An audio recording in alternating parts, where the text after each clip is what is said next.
Hozir bugungi mashinamiz Nexus 3. Bu mashinani gazli motorlar qaltirab qo'ygan. Gazli ishlashi yaxshi emas, gazli stak. Bu mashinaga polni programma qilib, yurishlarini cho'tki qilib beramiz.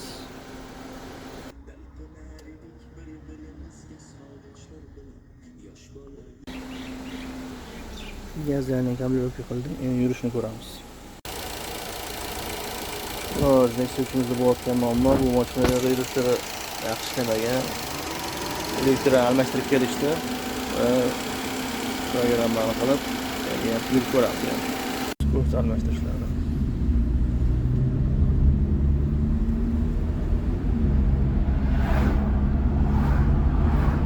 2,5 ming almashtiryapti.